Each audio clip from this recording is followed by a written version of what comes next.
that guy I got the idea for the series from? Yeah, Jeremy Scott. His Everything Wrong With series. It's so funny. Do you know he wrote a book?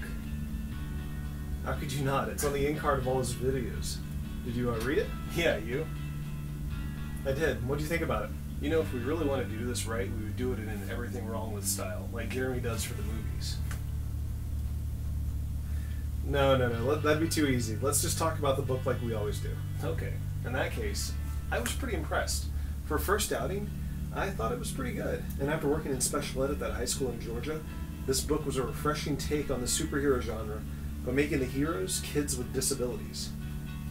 Don't you think it was kind of juvenile? It felt like a young adult book to me. Actually, I think it was meant to be a young adult book, along the lines of Harry Potter or something similar. Like I said, I thought it was a good first outing, and taking it as a young adult book, I'm not complaining about it.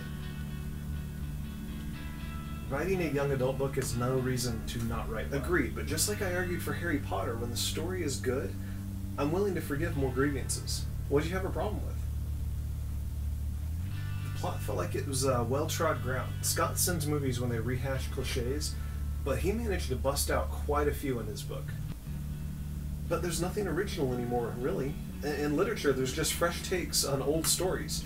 Scott took the superhero genre and took it into a look at a real topic that I don't think has really been addressed in a well-thought-out manner. Heroes that are truly disabled. It was an original take on the every man gets superpowers trope. You didn't have a problem with the writing in the first act? Maybe a little, but the plot engaged me enough to keep going, and by the time I get to the last third of the book, I didn't want to put it down. I just had a hard time trudging through the plot holes and forgotten lines. The book never resonated with me. I couldn't engage with it on a deeper level. Too much fluff. He needed an editor to slim down his word count. How could you not engage with the book? They're disabled kids that get superpowers. The concept alone had me hooked.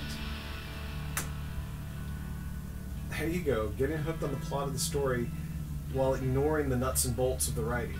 I would rate this on the lower end of 3 stars, bordering on 2. Well, I'm going to give it a 5, because the nuts and bolts aren't bad enough to detract from the scope and promise of the narrative. So what, between the two of us it's going to average out at a 4 for us? Yeah, I guess. I can live with that.